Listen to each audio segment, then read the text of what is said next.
Right, welcome back from the break, everyone. My name is Natalie Songchuisin. I'm a pediatric infectious diseases doctor at Chulalongkorn University, and I will be moderating for the first time today the great debate of this year. I would like to thank Dr. Annette Sohn, who's graciously handed this position over to me and coached me through this. So if I am not up to par today, I give you my greatest apologies, but I will do my best. And we now have our 4 panelists ready to go. Before I start, I wanted to say a special thank you to Win Min Han. Are you here? Can you stand up if you're here? Just a special thank you for helping us prepare for this session. So, if you have your phones here, please have them ready, because we will be getting you involved in this year's debate on long-acting PrEP. Should it replace daily oral PrEP as the standard of care in Asia? So the question is, should the use of long-acting PrEP reduce the incidence of HIV infections be recommended as standard of care for people at risk of HIV acquisition in the Asia-Pacific region? So we have our lovely looking panelists today. We have our in-favor team, Dr. Satya Rao Jagulu from the Ministry of Health in Malaysia, and Ms. Jennifer Ho from Global Funds Advocates Network, Asia Pacific, Thailand. And our against team is Dr. Jakrapatra Bunreung from the Institute of HIV Research and Innovation in Thailand, and Mr. Danvik Rosandinho from Love Yourself in the Philippines. So I'm just going to introduce our speakers first. Our pro team, Dr. Satya Rao Jagulu, is a family medicine and communicable disease consultant based in Kuala Lumpur Primary Care Clinic, and he has fellowships in HIV medicine and sexual health from the Chelsea and Westminster Hospital, UK, and communicable disease in primary care from the Desmond Tutu HIV Centre in the University of Cape Town, South Africa, and the male sexual and reproductive health from the University Sun, Malaysia. He currently serves as head of infectious diseases unit at his institution and leads multiple integrated services, including STI, client-friendly clinic, the tuberculosis and leprosy clinic, and his area of expertise is HIV prevention, where he operates a dedicated and integrated fast PrEP service designed to improve access and reduce delays in PrEP initiation. So he will be the clinical pro today. Our next community representative pro side is Jennifer Ho. She is a global health advocate and consultant based in Bangkok, Thailand, and has over 20 years experience in advancing the health rights of marginalized communities across the Asia and Pacific, and has worked extensively with key population-led organization networks, including people living with HIV, people who use drugs, sex workers, MSM, transgender people, and migrant populations, and currently serves as the operations and programs implementation of the Global Fund Advocates Network Asia officer, contributing to advocacy efforts on sustainable health financing at local, regional, and global levels. So she's a strong advocate for community-driven, gender-transformative, and human rights-based approaches to HIV and broader health responses.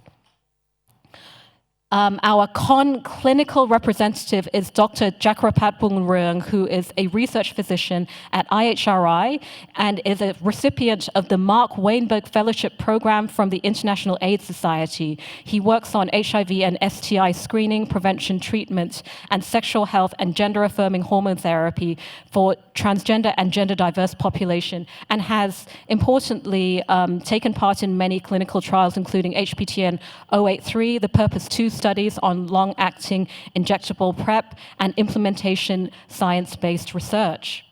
And finally, but not least, we have Mr. Danvik Rosandinho from Love Yourself in the Philippines. He is the head of the program of innovations for Love Yourself, which is a community-based organization based in metropolitan Manila.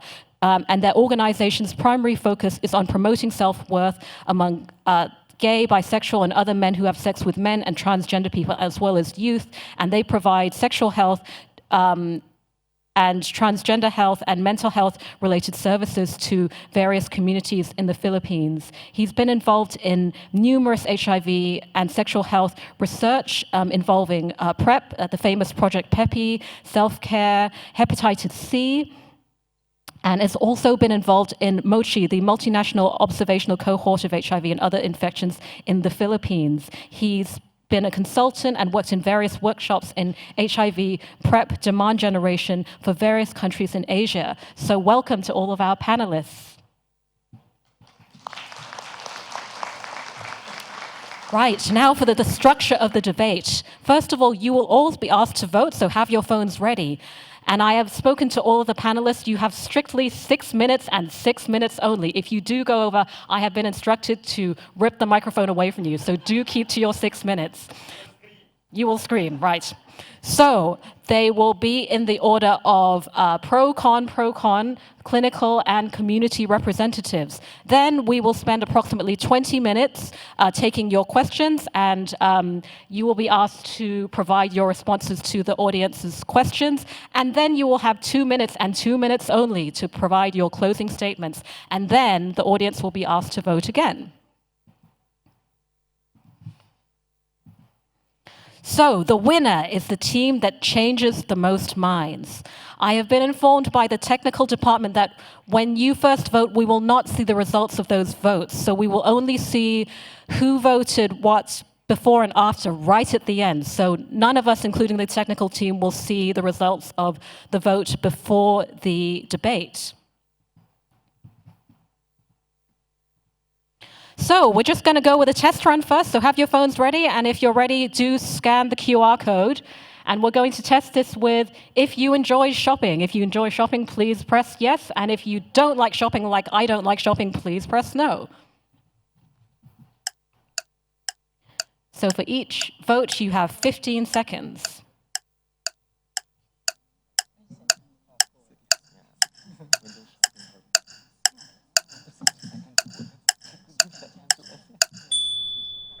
Oh, we do have the results. Great. So, most voted 1. You love shopping. Fantastic. Okay, so now based on what you know on long-acting PrEP, please give us your vote. Do you think that long-acting PrEP should replace daily oral PrEP as the standard of care in Asia? Or no, do you think that long-acting PrEP should not replace daily oral PrEP as a standard of care in Asia? So have your phones ready, and we will start the vote.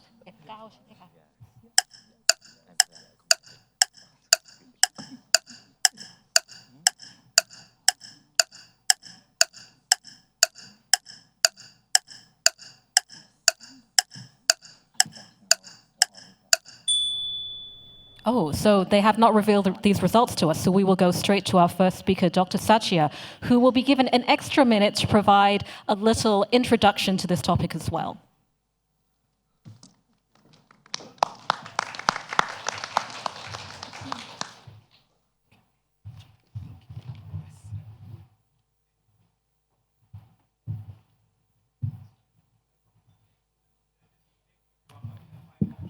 A very good morning. Sorry, there's a question, eh?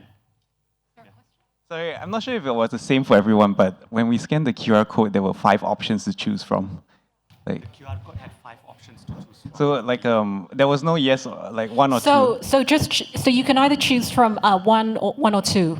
Oh, there were so if you press any of the other numbers, it just won't be recorded. But just wanted to be clear that we had A, B, C, D, and E. Yes. So So A is 1 and B is 2. Sorry, we weren't clear about great. that. Thank you, yes, thank you. But thanks for that clarification.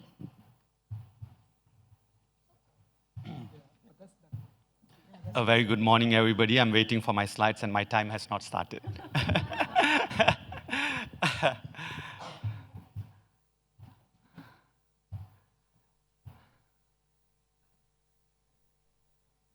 Okay. Everyone had some refreshment? Okay, good. So we are ready to listen to my 6 minutes talk. While waiting for the slides,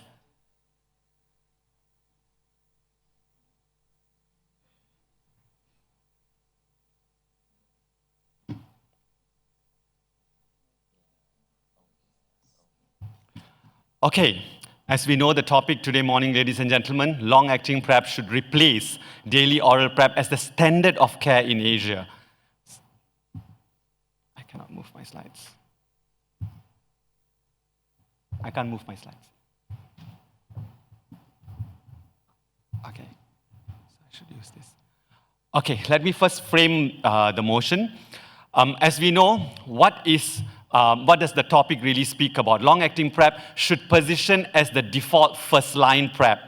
It does not mean that it is replacing the policy and program for oral PrEP.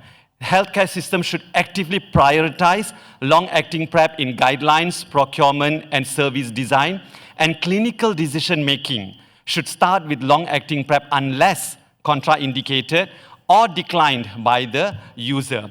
This does not mean banning or withdrawing oral PrEP. It does not mean one-size-fits-all approach. It does not mean immediate or universal rollout without planning, and it does not mean ignoring cost, safety, and implementation challenges. We have answers for all of those. So now, the debate risks becoming about abolishing oral PrEP. No, it's rather reordering the priorities, replacing the first point as oral PrEP being the main one, being replaced by the long-acting PrEP. The debate is very important, so do not get confused. The setting is Asia. The opposition may frame the motion as extreme or unrealistic, but beware, it's not abolishing oral PrEP, it's about making long-acting PrEP as the main one. So vote for us, yeah? Let's look at a bit of the definitions. Asia is the most diverse continent, and it has many different socio-economic backgrounds, many different geographical backgrounds, and countries with heterogeneous HIV epidemic.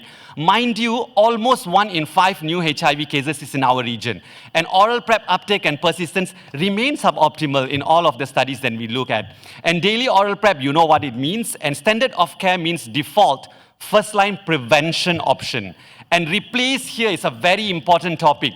Replace means not taking over entirely, but giving an option. But whatever standards that we set should be based on the good and the great outcome that we have with long-acting PrEP.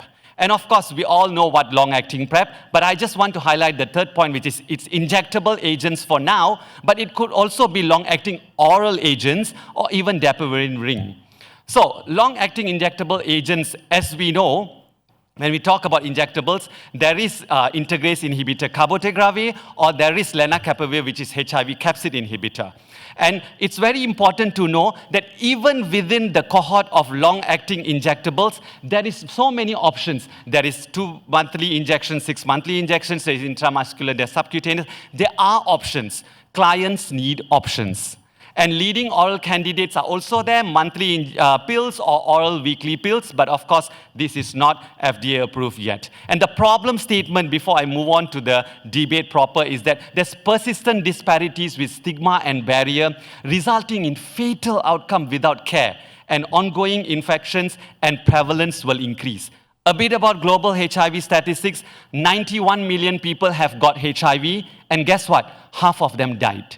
It simply means what we are doing is not good enough, and we need to change. And what we have now is adherence-dependent protection, poor resistance over time, stigma associated with daily pills taking, and I can't even have vitamins every day. And how are we expecting our clients who are most at risk, who need the prevention the most, they're not taking it, right? Hence, we need to have a proposition. Long-acting PrEP should be more reliable protection by reducing adherence barrier and aligns better with real-world behavior.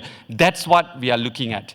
So let me talk about evidence. So I have 8 points to line up here. These are my 8 points. Let's start first with efficacy. My friend yesterday, Dr. Opas, has already made my life easy by speaking about HPTN 083 and 084. And my opposition was also part of the research team. And I'm sure he'll agree better with me that actually both trials had the primary aim in establishing HIV prevention efficacy, and they did amazingly. Cabotegravir with this study, 084 with women population, and by Purpose 1 and Purpose 2 study that showed in Purpose 1, 0 new HIV infections.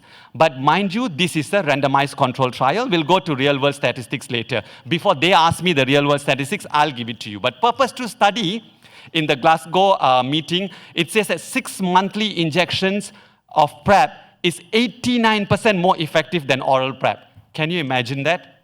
So now, let's move on to safety and tolerability. We all know every medication has side effects, and the side effects that we do see are there, even for injectable PrEPs, which is like what we discussed yesterday, and even with oral PrEP. But the point is long-term side effects that we see with renal and bone safety. This is a big point that we need to remember when we are giving somebody for a long term of period, and this becomes important.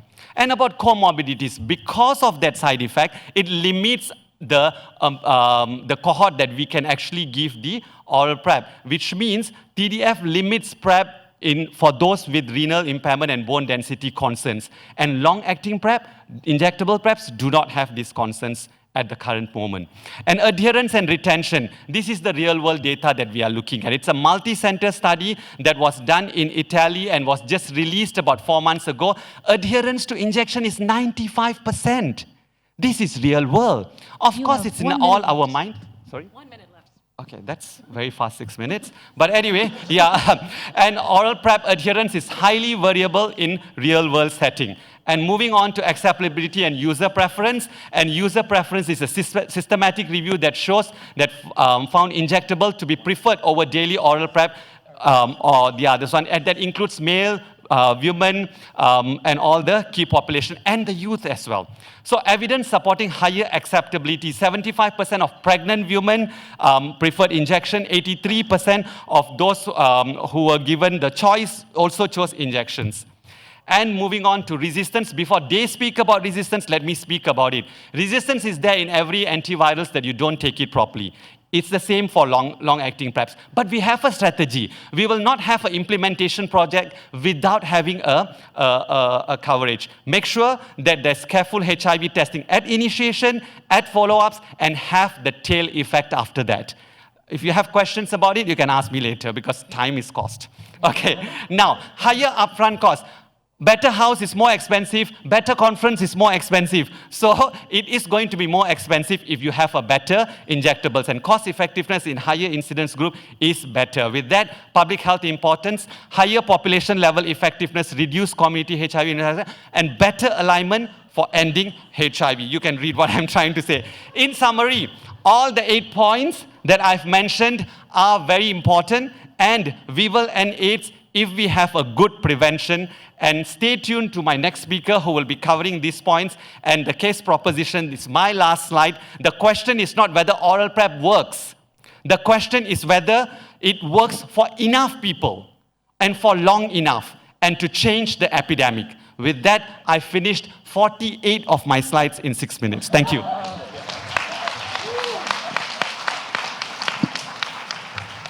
Well done for keeping to time. Nearly didn't make it. Okay. So our next speaker is going to be Dr. Jakrapat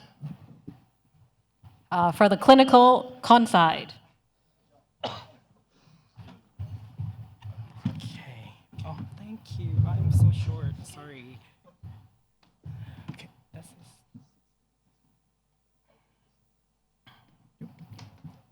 Okay. So.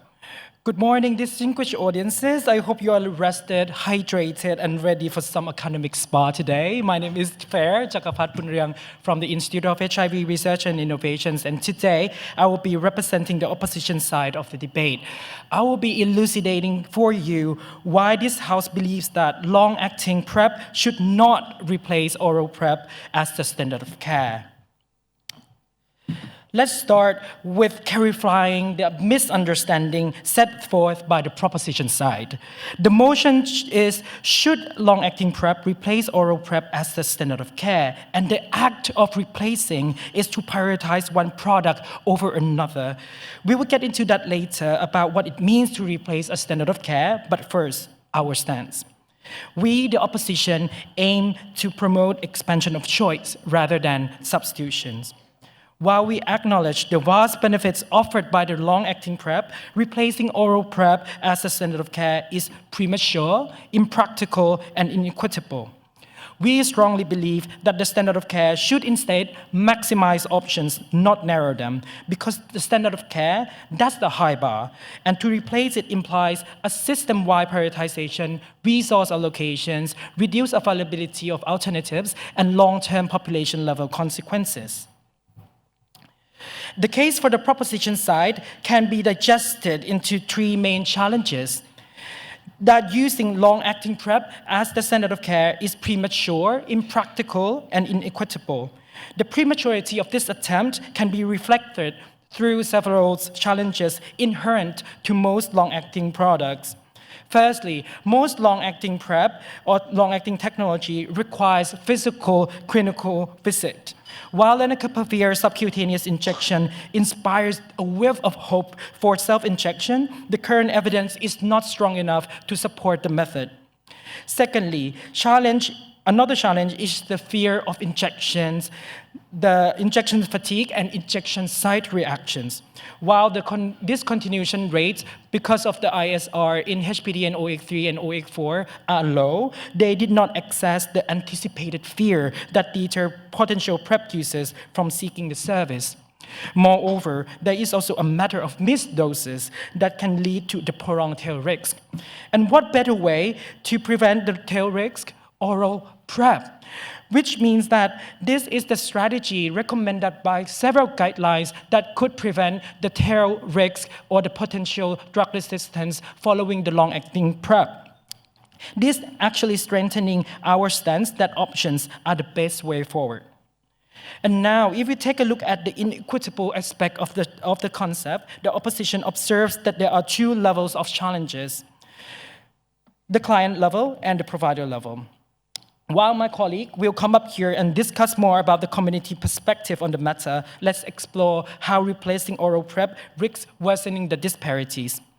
Long-acting injectable PrEP is a very good option for people who have a stable clinic access and those who can adhere to a rather fixed follow-up regimens. However, they can also exclude rural, mobile, or undocumented populations where stable access to clinics is limited. Moreover, they may exclude also those with hospital and clinic distrust or those who prefer online services. In provider level, some long-acting PrEP products also introduce some concerns. Technologies such as cabotegravir and lenacapavir requires or will be available in locations with sit-in nurses and physicians. This will limit them to hospital and clinics and locations such as community-led PrEP clinics, pharmacy-led programs, or PrEP outreach program via mobile or vans or cars will be unable to store or provide long-acting injectable PrEP. This is also extremely important in the context of Asia and the Pacific, where PrEP has been largely distributed to key population-led PrEP clinics, pharmacy-led models, and also demedicalized forms of service delivery programs. Our current PrEP system was not designed to accommodate the full remedicalizations, further emphasizing the premature nature of the concept. And that leads me to current implementation gaps that need to be filled before we can move on to the beautiful future proposed by the proposition. First, we need to figure out the logistic complexities. How best to navigate through implementation requirements such as injections, trained personnel, and rigorous clinic visits. Secondly, investment that is required beyond the drug price, costs associated with update policy, testing algorithm, supply chains, clinic infrastructures, and capacity building. And thirdly, the availability of the drug themselves.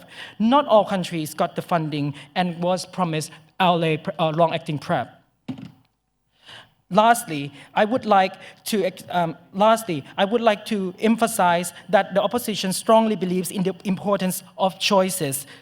We know for a fact that people's prevention needs change over time, and no single PrEP method fits all users. Replacing oral PrEP with long-acting one will only narrow people's choice, impeding some from accessing the service that prevent them from acquiring HIV. Lastly, I would like to close my case with the quote introduced to me by Dr. Win Min Han. Choice-based prevention doesn't ask which method is best. It rather asks best for whom and under what conditions. And with that, I extend my thanks to Dr. Win Min Han, and thank you so much for the attention. Thank you.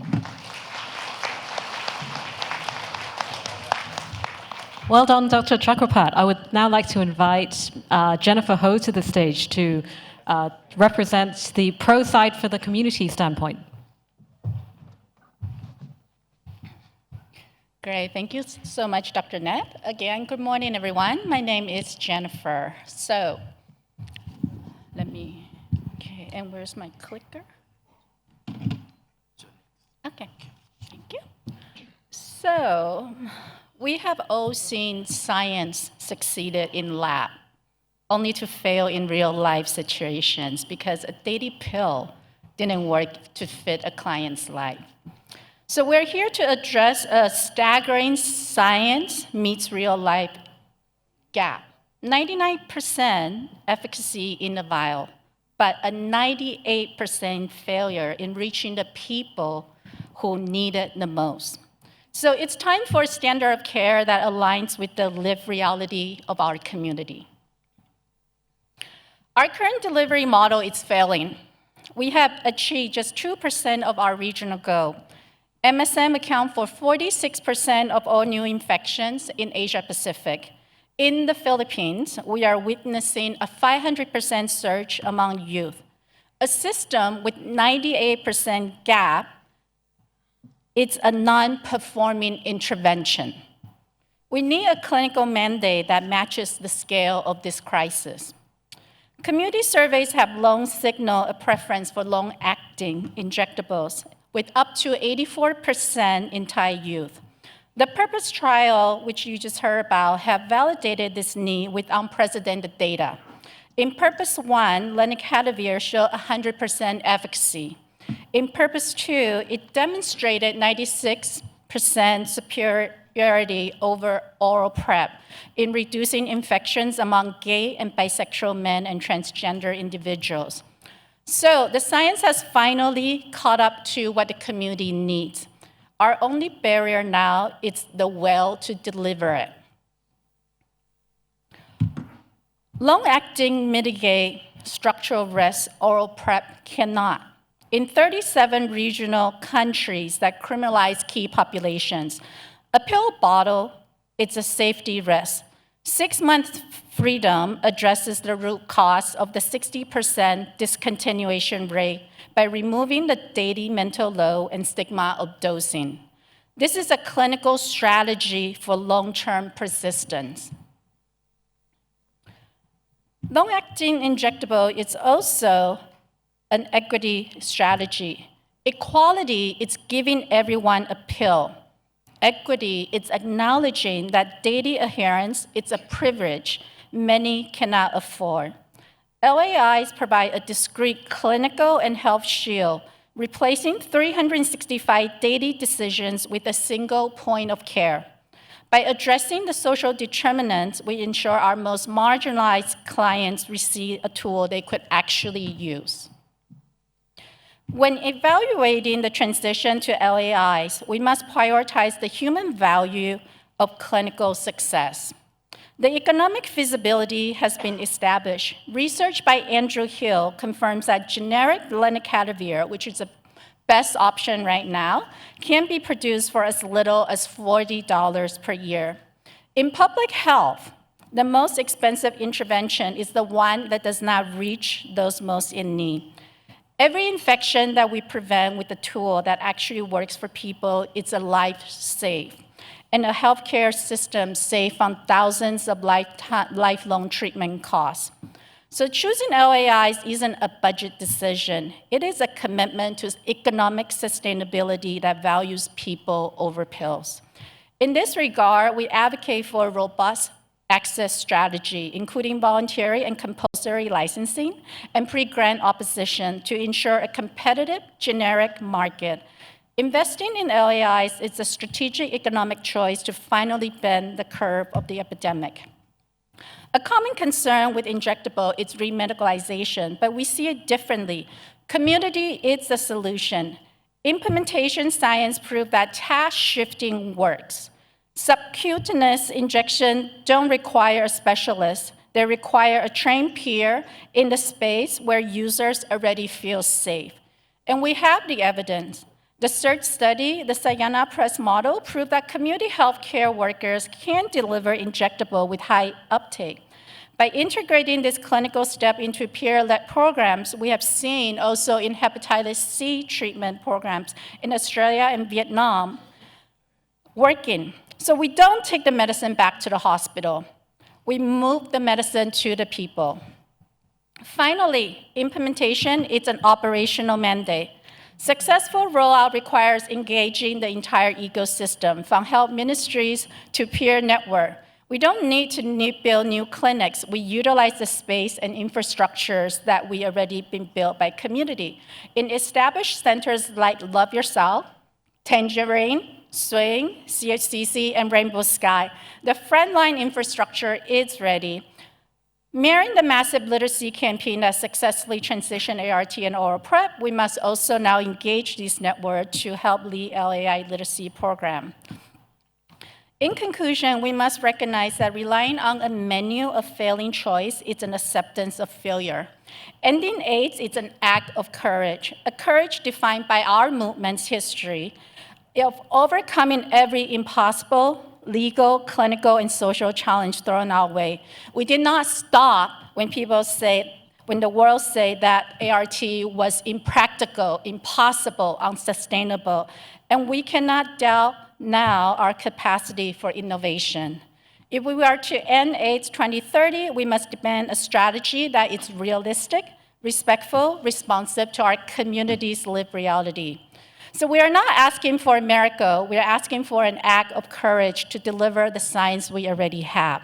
Because at the end of the day, the question is not whether oral PrEP works, the question is whether it works for enough people, for long enough for us to change the epidemic. Thank you so much for listening to me. Well done, Jennifer. And last but not least, we have our con community viewpoint from Danvik Rosendinho. Welcome.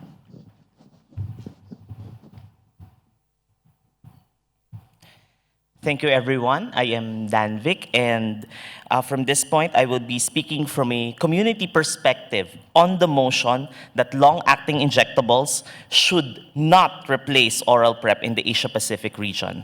I guess just a reply from the points earlier, looking at plain English should replace. When we read simple English, there's no area for interpretation. So I guess we have to set something important first. And I think my colleague from the opposite side, Jennifer, highlighted this very, very well. We would want to acknowledge first, our communities are very much excited about innovation. The moment when lenacapavir appeared in the news, people are actually starting to calling it HIV vaccine. That level of curiosity is so powerful. It tells us that communities are very hungry for new tools. But innovation doesn't mean replacement, and replacement is not progress. Our colleagues from the opposite side are seeing that, when we access PrEP, go to a clinic, we get the injection, and it's a happily ever after story. But however, it is so much more than that. There are so many factors that are affecting our experience when we access prevention options that takes us away from the idealized version, which brings us in framing the argument on where we stand on our side. This is not a question of either or. It's about expanding options, as they mentioned, not eliminating them. In a region where we are so much socio-economically and politically diverse as our region, Asia, replacing oral PrEP with long-acting injectables risk undermining all the progress that we have made since 2012. In the next few minutes, I will take you through three core reasons why it should not be replaced: cost, convenience, and confidence. Unless we are all crazy rich Asians, this will not be a problem. However, we have seen in this conference alone, in the presentations yesterday, that this will be a problem. As of now, lenacapavir is not as cheap as we would want it to be. It is still significantly more expensive than oral PrEP. And we know for a fact that nothing in this world is for free. It has to be paid for somewhere. Long-acting PrEP injectables today cost significantly more than oral PrEP. So if we will ask who is paying for it, can governments pay for it? The donors are going away. So who will pay it now? Is it the communities? In the Asia-Pacific region, key populations, us communities, are already navigating hard realities. Sexual health might not be a priority for us. Our priority would be our housing, our food, our work, and everything for our survival. This would mean that if we replace oral PrEP, a cheap option, with injectables, we may risk creating a premium prevention product accessible only to a fraction of people. Prevention that only reaches the privileged is not public health. It is exclusion. Which brings us to our next point, convenience. Oral PrEP succeeded because we made it work for communities, not just for clinical systems. We demedicalized it. We allowed PrEP to exist in community clinics, in mobile units, in peer-led outreach activities, in pharmacies, even virtually. We already introduced many options for people to access PrEP. And we enabled access points where people will feel welcome, affirmed, and safe. And convenience is not trivial. Convenience determines whether people start PrEP, continue PrEP, and return for services. Replacement threatens that progress. Long-acting injectables shift prevention back into medical settings, back into clinic appointments, and back into the rigid systems that do not match how we live. And more importantly, convenience, it's not about just how something is taken. It is about control. People's prevention need change. And some only need PrEP during a particular season of risk in their life, whether they're dating, when traveling, or whether they engage in a new relationship. And the total replacement for it may ignore that complexity. And finally, why did we establish community-based systems in the first place? Because it did not appear out of nowhere. They were created because mainstream systems failed for us. It's excluded us. It stigmatized us. So we built our own spaces, non-judgmental, affirming, and empowering spaces. And replacing oral PrEP may risk sending back people to these discriminatory and rigid systems. When people calling lenacapavir as a vaccine, it shows how attractive long-acting options are, but it also shows the need for accurate community literacy. Replacement without clarity may invite confusion. And here is our bottom line with our point. Long-acting injectables is not about choosing one modality over another.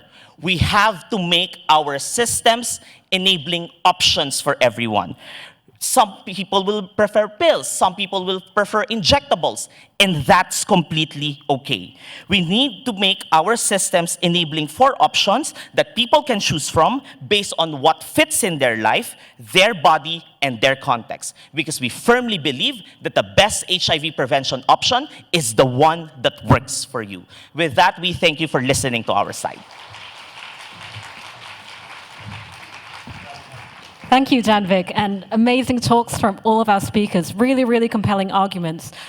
We are now open for questions and answers. If you have a question, please come to the microphone. I see somebody coming up. Yes, and please state your name and where you're from, and if you have anybody specifically that you want to ask. Thank you. Hello, good morning. I have a question for Dr. Satya. We do know that long-acting injectable cabotegravir is a long half-life, especially it has a prolonged pharmacokinetic tail.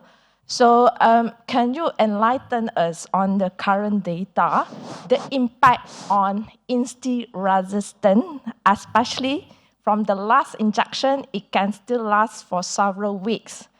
And its subtherapeutic level is not enough to inhibit the viral replication, so the client might have the risk of infection. So how does this impact on the emergence of insti-resistant mutation, and how can we, in the primary care, can overcome this? Additional preventive method that we need to think of as part of the strategy? Thank you. Thank you so much, Dr. Sham. I think we need to divide it into two aspects. But before we divide it into two aspects, we are now assuming a situation where the client has missed the injection and the client is still having the risk of infection. Okay? Missed the injection and has the risk of HIV infection. So when we look at this, there are two kinds of clients like this. One is a client that missed because of a valid reason. The practitioners know that they are going to miss because of some reason. And these people, we can actually replace them with like oral cabotegravir that can be taken while waiting for the 1 week ±2 that we have. Right? And then when the next available time comes and they can get the injection. That's one way that we prevent that problem. And the second thing is, let's say, like in your case that you said that the person is, we don't know what's happening and all those things. Oh, but before that, even we can actually bridge this problem by having good education for the patient that if they don't want to come, they can actually take oral PrEP. Okay, the daily oral PrEP, or the so that if you have the risk, there will be the medication level is enough to prevent an infection. So now the situation is only one, right? Which means the virus is in the body, there is subtherapeutic level of cabotegravir. That needs to be prevented. Now, moving to the resistance. Yes, resistance is a risk. I'm out of my mind, I can't remember of a study that has looked at this. Maybe some of our experts in the field can actually add on to this. We know and we are aware about this, and we have seen it in some of the trials as well. So that is something that we are still looking at, but the resistance are divided into two for primary care opportunity to understand. There's some significant resistance that will make sure that will make INSTI group can't be used anymore. But there's also another one which is minor resistance where you can still use. So there is a study that's ongoing about dolutegravir use in this kind of population. But if anyone can add on to that literature, I'll be happy to understand. Thanks. Thank you. Yes. Hi, Annette Stone from the Treat Asia program. This question is actually for both sides. So yesterday during the symposium, we saw, well, I saw for the first time, a photo of the skin of somebody after lenacapavir injection. And the injection site reaction and the nodule was a lot bigger than I think I had imagined, because we don't have a lot of experience with this outside of the trial sites in Thailand or in Asia. So it made me think, if people see photos of these kinds of nodules or they experience that, will that reduce their willingness to come back? If those nodules last for 2, 3, 4 months, and it was mentioned, one of the speakers said, they've even seen the nodule at 6 months when it's time for the second injection of Len. So it just made me worry that we have all this energy and we're investing all this effort to push certain injectables on people, but if they receive it and then they don't like the response, then maybe they won't persist in taking it. So all of this discussion about injectables solving the persistence problem may end up not really being a real solution. Thank you. Thank you. All right, let me answer first.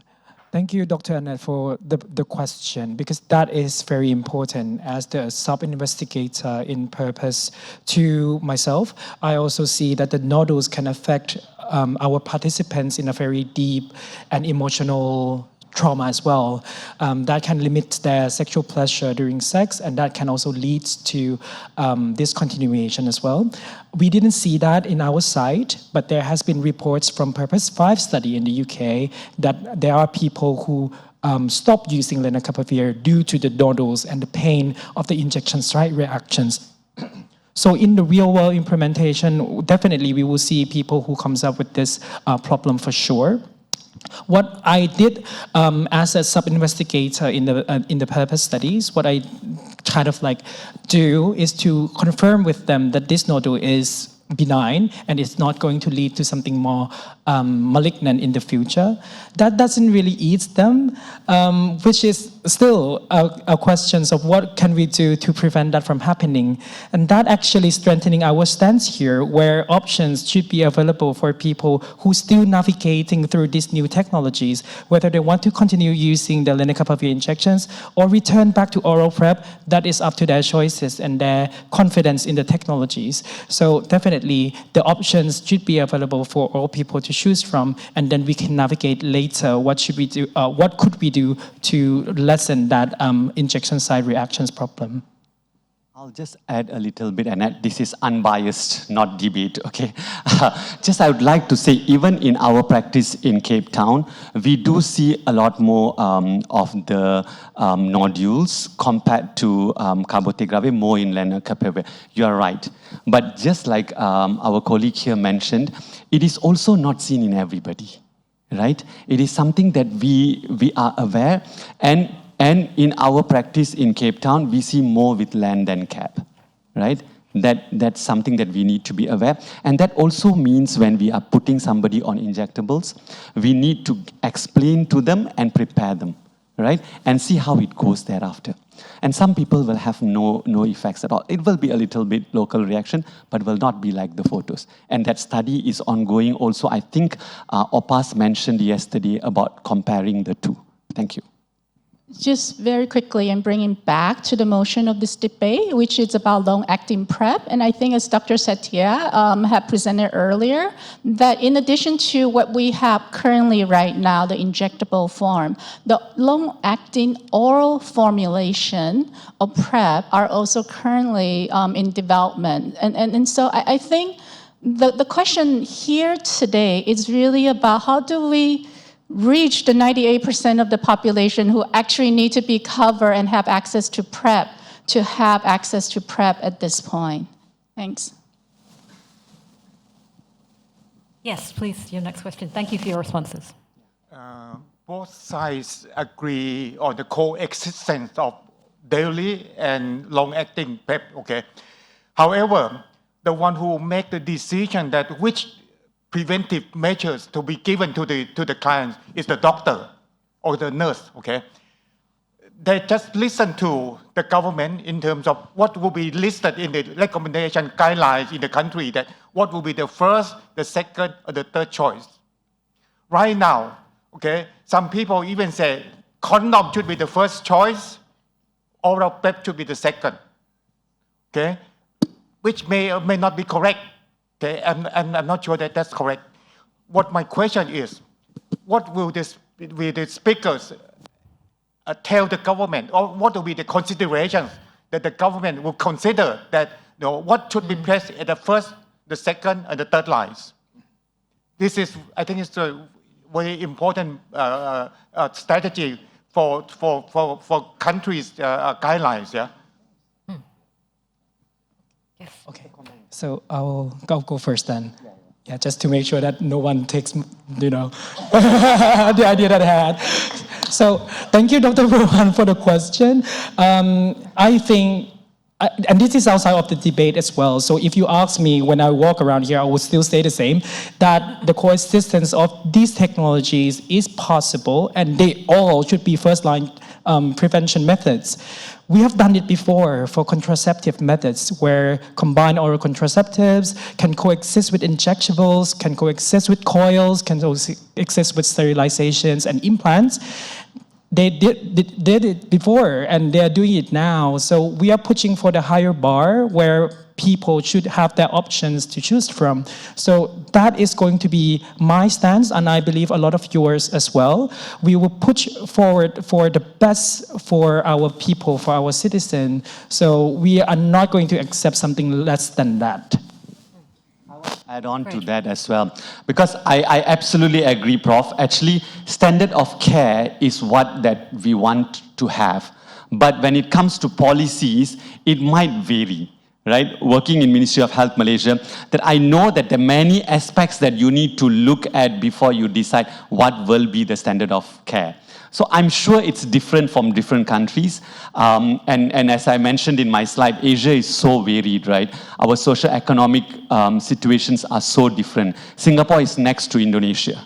Like, you know the difference between socio-economic standards there, right? And we know in Middle East, PrEP has not even been expanded enough because of the cultural, religious backgrounds. And so all these things need to be taken into account before we can actually have a policy. Thank you. Thank you. Great responses. Any other questions? Yes. Thank you, Dr. Iskandar.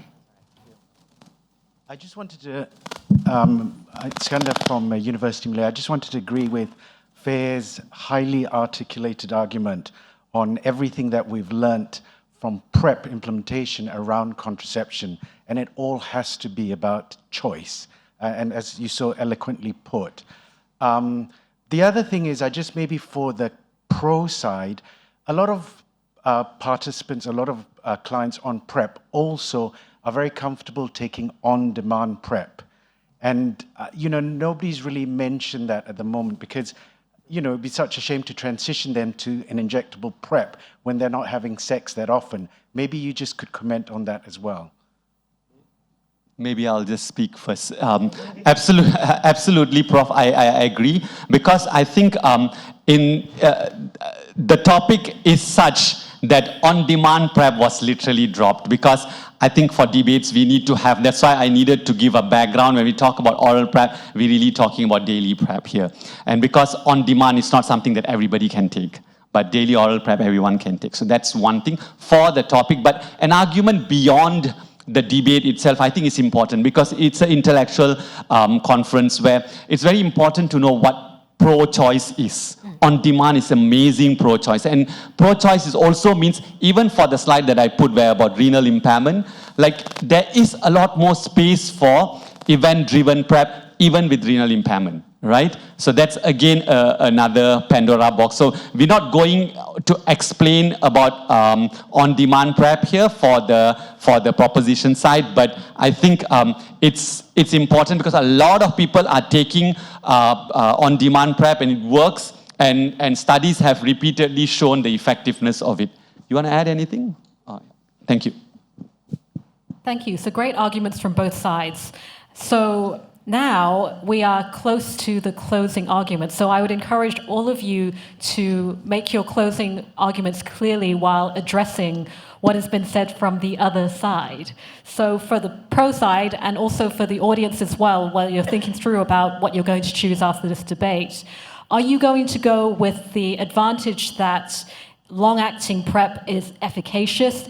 In many studies, it's been shown to be preferable, and although at cost, it's compared head-to-head, it might be more expensive than oral PrEP, but there's argument that it's cost-effective.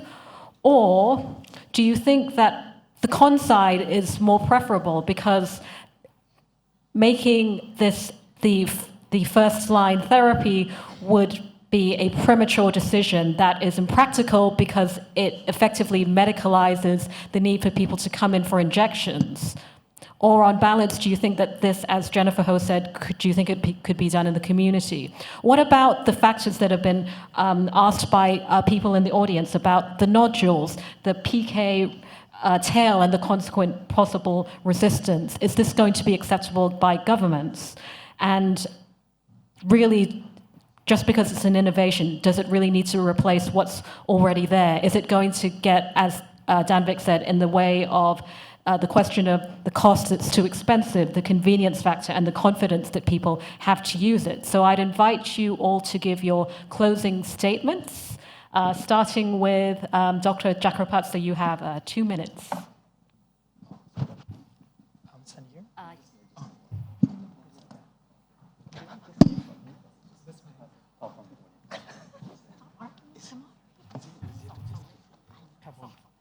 Minutes. ไม่มีสไลด์ครับ เป็นพูด no slides. Yeah. As much as we want long-acting PrEP to be the magic bullet to end AIDS, the truth is, it is not. And the very, very truth is, nothing is. Because people, humans, are creatures with diversity, differences, and uniqueness, and that extends to their preferences for all things, including prevention methods. This is why the opposition's stance is to call for the availability of options in the public health space, particularly for PrEP. We strongly believe that these options, both oral and long-acting PrEP, or whatever else to come, can be and needs to be available for people to choose from. Throughout the debate, we have been informed of the qualities and the superiority of long-acting PrEP over its oral counterpart. But the proposition side has failed to rebut the challenges raised by our opposition. Their cases are very strong, only on paper, and they fail to address the real-world implementations presented by the opposition side, the premature nature of the replacement, the inequitable nature of the long-acting products, and the wide implementation gaps that render the attempt impractical. Long-acting PrEP is not a sweater that fits our current service delivery model, where demedicalizations, simplification, and differentiations are currently being prioritized. Sure, these challenges may improve over time and with investment, just as the proposition speculates. But the very flaw of this idea lies at its core. Why would we invest time and money to limit people options instead of investing for more? They say that the current system is failing, that LA-PrEP can end the epidemic. We agree that it can become one of our arsenals, but there is no reasons why we don't want to prioritize or make oral PrEP as equal as long-acting ones. We have seen it before through contraceptive methods where more innovations and availabilities lead to higher uptake of contraceptions. And we still see combined oral pills being used nowadays. They did not go extinct, and we predict that a similar fate will fall onto oral daily PrEP as well. The opposition would like to stress again about the necessity of choices, because while nothing is truly a magic bullet, we believe that the technologies that satisfy the diversity of humans is the best strategy to end AIDS. Thank you very much. Thank you, Dr. Chakrapat. And next, Dr. Satya.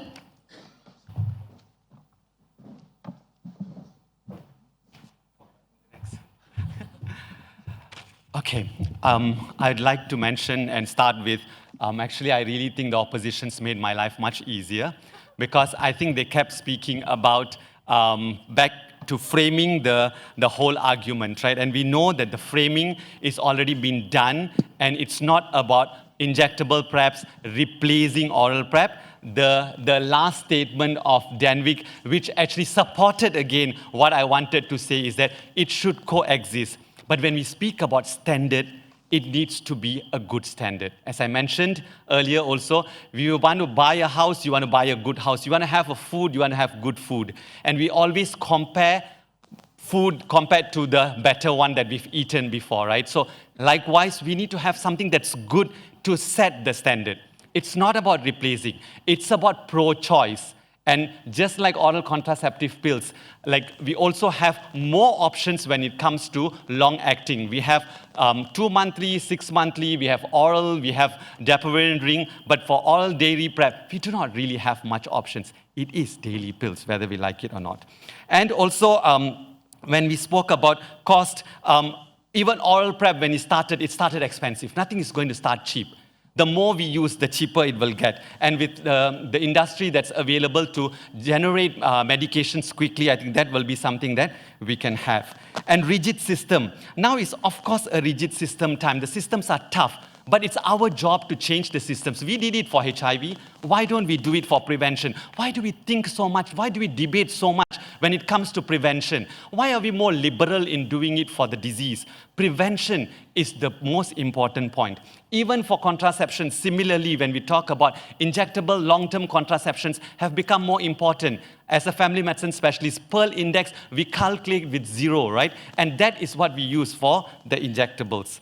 And just to finish, he did mention that, okay, so in view of time, I'll just say that we do need better bullets and we need to have good arsenal. But that's enough, not enough. We need to have a general. That general is the one who sets standards. I think at the current time, the general is long-acting injectables. With that, thank you so much. Thank you very much. Fierce competition. So our next speaker, Mr. Danvik, sorry.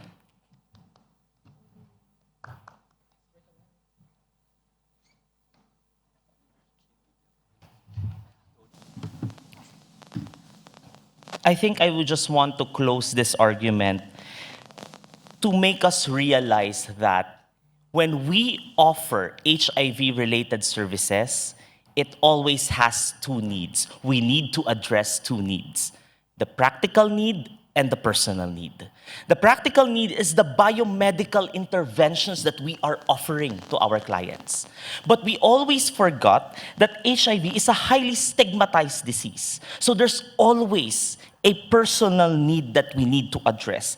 That responds to their psychosocial needs, which we hope that all the options that we are offering are adaptable to their lifestyle. However, when we provide HIV-related services, HIV prevention, we tend to label people, categorize people as people at risk for HIV. So when we say people, they are at risk for HIV, it comes from a mindset that what they may do, what they are doing may be wrong for them, wrong for their lifestyle.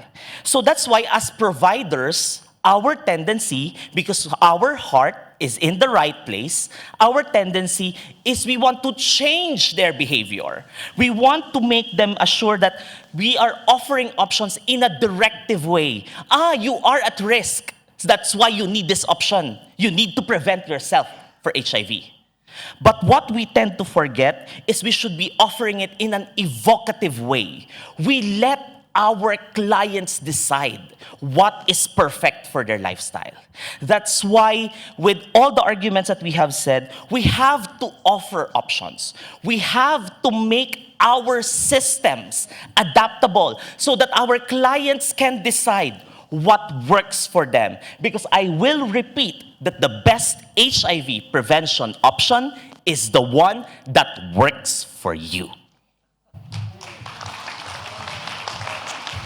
Thank you. And finally, Jennifer Ho.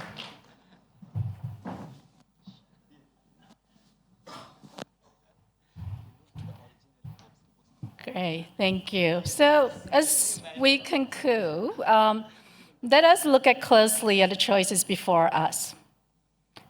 Do we have the courage to say, enough, it's enough, that we need to do something different, something that for the last 10 years that have only worked for 2% of the populations who need access to it? Or do we just keep doing the same thing, right? My colleague, Dr. Satya, has shown you that science is settled. We have a tool with near-perfect efficacy. But as I have shared, science alone is not a strategy. For the last 10 years, we have relied on a one-size-fits-all approach. With oral PrEP, while oral PrEP has been vital, we cannot ignore the clinical claim. A 98% gap in regional target and a 60% discontinuation rate. For the youth in the Philippines facing a 500% surge in infection, or those living in the 37 countries in our region that are still criminalized their life and their livelihood and their gender identities, daily oral PrEP has not been a solution, and it's been enough time for us to give that a try. So we're at the intersection of ethic and economic. We know that generic lenacapavir can be produced for $40 a year. Countries are included already in the access program to access generic lenacapavir for this price, with the exception of Malaysia. And this price is comparable, if not cheaper, to generic oral PrEP. The expensive choice is not to invest in long-acting. The expensive choice is to continue funding a status quo that has failed to reach those furthest from care. So implementation is not a mystery. Between the search study and the infrastructure we already built by community in clinics like Love Yourself and Tangerine, both of my colleagues come from, we have the blueprint, including community literacy education programs. So ending AIDS, it's an act of courage. The same courage we have shown during the ART movement, where they say community delivery was impossible, premature, impractical, and inequitable. It's time to align our delivery with the lived reality. Thank you so much. Thank you, Jennifer, and well done to all of our panelists. So, oh no, hang on. Sorry. What do I do? How do I กลับไปที่จอเมื่อกี้นี้ People are not ready, started. Luckily, I'm telling you now. I'm telling you now so that you cannot see it on the mic. Nobody's ready by starting. Sorry, technical difficulties. Bear with us.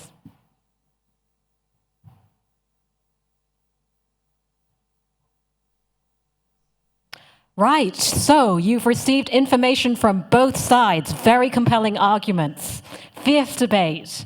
So you'll have 15 seconds to enter your choice. So remember, A is 1, yes, long-acting PrEP should replace daily oral PrEP as the standard of care in Asia, or B, no, long-acting PrEP should not replace daily oral PrEP as the standard of care in Asia. So give us your vote.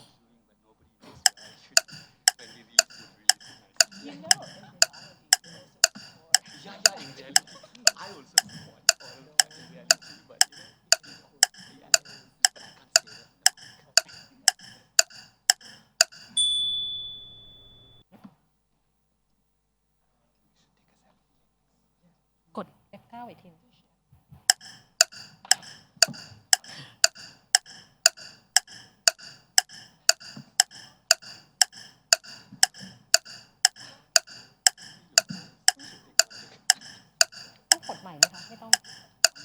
Okay.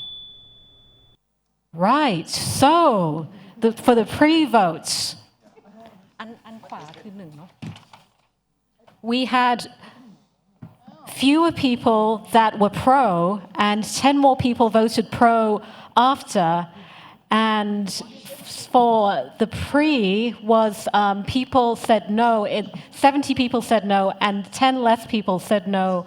So our winners, I think, are the pro side. Well done. Right, so that concludes our great debate, and well done to all of our panelists. But I hope that you'll see that this has been a bit of it's a very complex issue, and we hope that you've gotten some points from both sides. And thank you very, very much to all of our panelists, and congratulations to the pro team. I have a special announcement. There's going to be a short 15-minute talk by Dr. Anchali on an update on the Purpose 2 study, lenacapavir. So welcome, Dr. Anchali.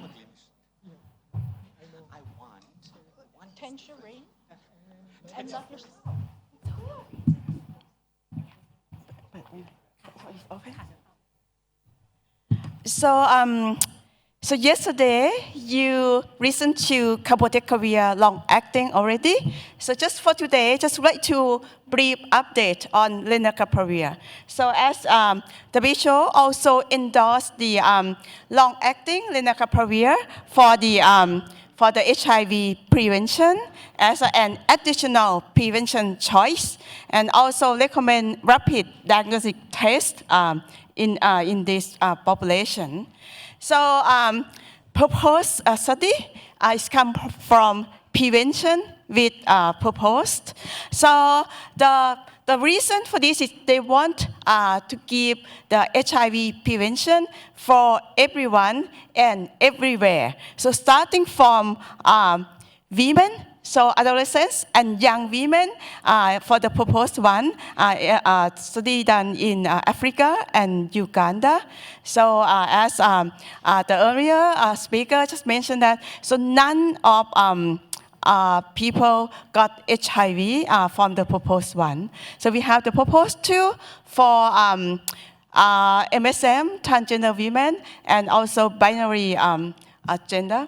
And proposed 3 in cisgender women in US, and proposed 4 for the PWID, for PWID, and also the proposed 5, as Dr. Frere has mentioned, the lenacapavir in France and UK. So here, these are the results of proposed ones, as you can see here, comparing to the background incidence and also with the TAP FTC or TDF FTC. So lenacapavir is superior, and also none had HIV infection. Just look at the proposed 2 that also Thailand also participate in this study. So for proposed 2, so they randomized the participant into 2 arms, the lenacapavir arms and also TDF FTC arms. So from Brazil, US, Peru, and about 12% from Thailand, and from South Africa, Argentina, and Mexico. So the baseline demographic and clinical characteristic, so they were balanced across random group. And also you can see here that the transgender women represent about 15%. And we also have gender non-binary, for example, women or even men that they don't want to identify themselves, whether they are, or they were MSM or they were transgender. So for STI, so it's about 8% have STI as a screening. Only 1/4 of the population had prior PrEP before. And for this population, so it's focused on, so we have younger than 25 years old, just only 30%. So the trial originally want to focus on the people younger than 18 years old as well, but for Thailand, we cannot do that, unfortunately. Just go to the efficacy. So just only 2% in lenacapavir arm got HIV. The first one, transgender women with latent syphilis, and we found HIV positive at week 13. And when we look at the retrospective sample, it's positive from week 8 already. And the second case is from MSM with rectal chlamydia. So it's HIV positive at week 26. So unfortunately, both of them developed the capsid-resistant mutation really quickly.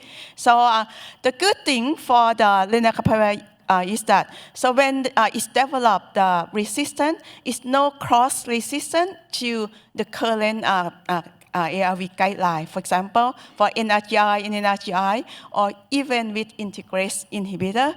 So compared to cabotegravir that have cross-resistant to DTG or BF-TAB. And so for the TDF-FTC arm, so actually for this study, they have very high efficacy.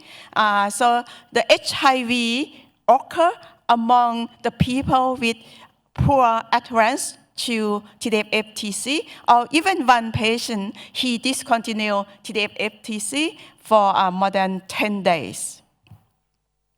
So lenacapavir reduce HIV infection by 96% compared with the background incidence and by 89% compared with the daily TDF-FTC.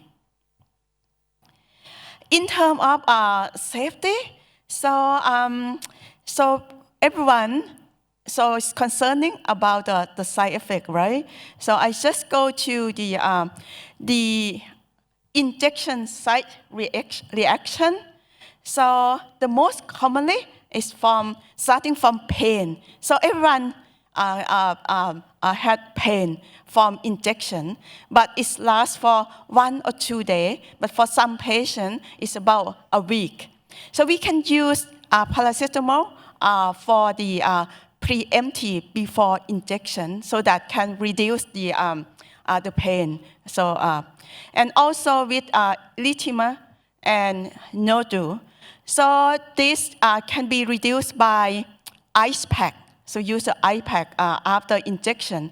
So with the nodule, from the study, they found that the reaction is declining over time until the next cycle visit, the next cycle injection.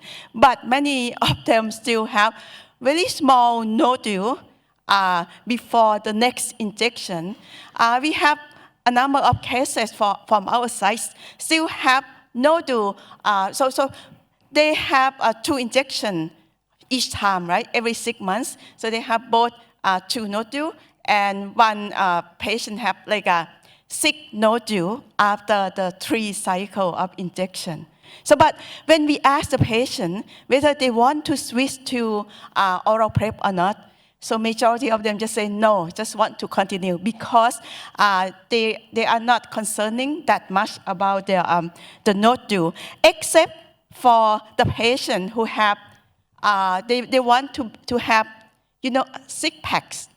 So I can show you. So if they have 6 packs, so they don't want some nodule around that area. But we can prevent that. I will tell you. So now, Gilead has developed a strategy to enable broad and sustainable access globally. In 120 countries. So for Asia, it's covered Cambodia, Indonesia, Laos, Myanmar, Philippines, Thailand, and Vietnam. This is the first time that Thailand is included. So we have to do more for the Malaysia. So it's high demand, but it's not accessible yet. So in addition to that, so for about 18 countries to be prioritized for legislation. So Philippines, Thailand, Vietnam also are included. And also they have strategic partnership to accelerate access to long-acting length for HIV prevention. So working with the Global Fund globally. So Thailand also, apart from that, we will start lenacapavir, the pilot for lenacapavir PrEP from this year, from July this year.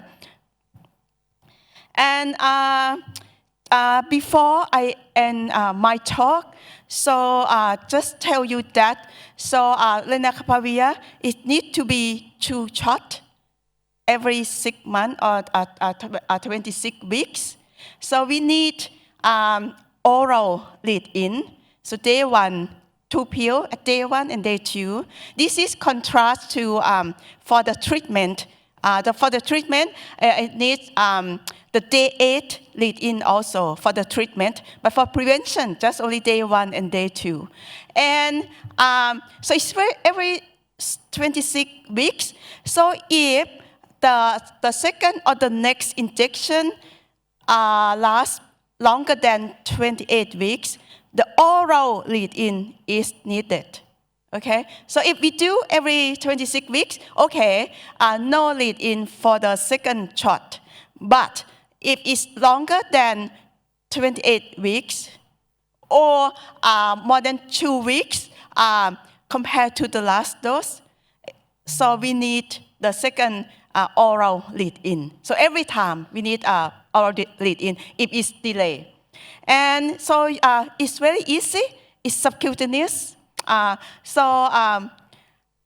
but it's not easy like the diabetes injection. So it's more difficult than that, but it's easier than intramuscular.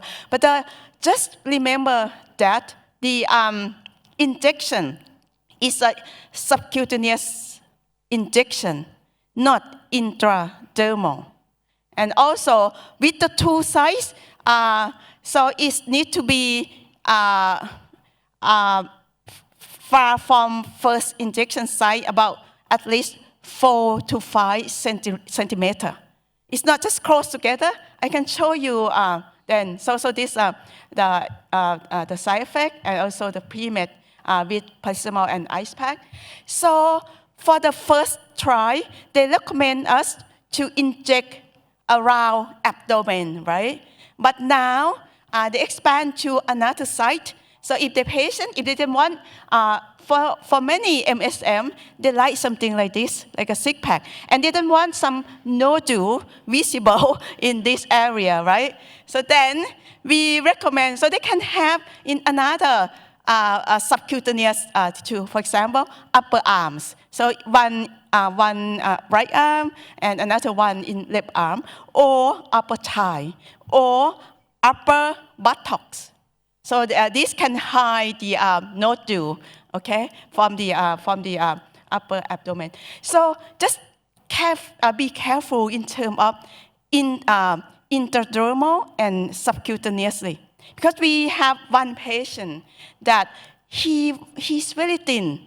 He's very thin. And then it's not subcutaneous injection. Unfortunately, it's intradermal by accidentally. And then he developed necrosis and also like an abscess in this area. And he went to the private hospital and diagnosed it as abscess. And then he was under the IND. And then you know what? So with that, so all the lenacapavir is gone. So we have to start with TDF-FTC during the next cycle. So this is a very, very important point. So just that's it for my update. And this afternoon, we have the discussion for the long-acting ART scale-up for treatment and prevention in Asia. So welcome everyone to join the important section. And maybe I just want to close the section, and you can have a booth or exhibition tour before enjoy your lunch at 12:30. So please enjoy your lunch. So thank you very much. ขอบคุณค่ะ